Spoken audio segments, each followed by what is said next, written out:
ძალიან მარტივად პოულობენ ერთმანეთს, იმიტომ რომ ეგ კი არა, წყვილებშიც კი ესეა, რომ დაუშვათ სამწუხარო რაღაცები უნდა ვთქვა და რეალობა ეგ არის. ანუ მე ვეძებ მეორე ნახევარს, ახალგაზრდა ყმაწვილი რო ვარ, რაც მაკლია იმას? ჩემი პრობლემატიკით ვეძებ. გამიგე?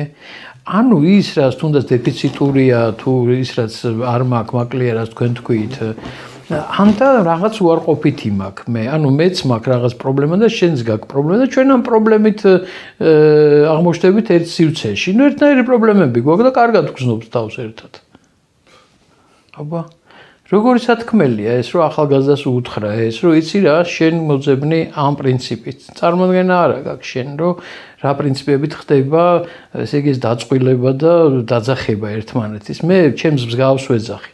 ანუ არ მე ესეთი შურის მაძიებელი, გაბრაზებული სამყაროზე და რაღაცა მინდა რომ ზიანი მივაყენო ვიღაცებს, ესეთ ხალხს მოვიზიდავ რა. მსგავსი.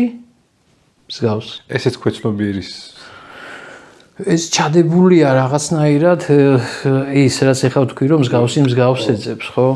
და მსგავსი ხარ შეიძლება ვიგულისხმოთ რომ მაინდა-მაინც ეს გულისხმობს იდეალურ კარგ მსგავსებას კარგ საკითხებში. არა.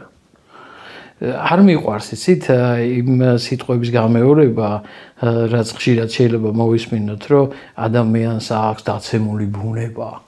ძალიან ცუდად მოქმედებს ჩვენზე, რომ თითქოს ჩვენ ვაკანონებთ ამას რა, დაცემული ბუნება თუ აქვს, რა ამაღლებული ბუნება არა აქვს.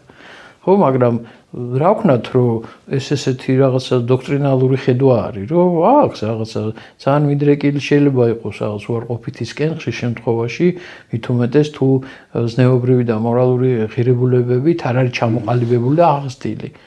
ხო, რა, იმას უხარია რა, ვიღაცა ზიანს რომ მიაყენებს და რაღაცას ესვრის თუ მის ტკენას გამოიწვევს, ხო, ბედნიერია.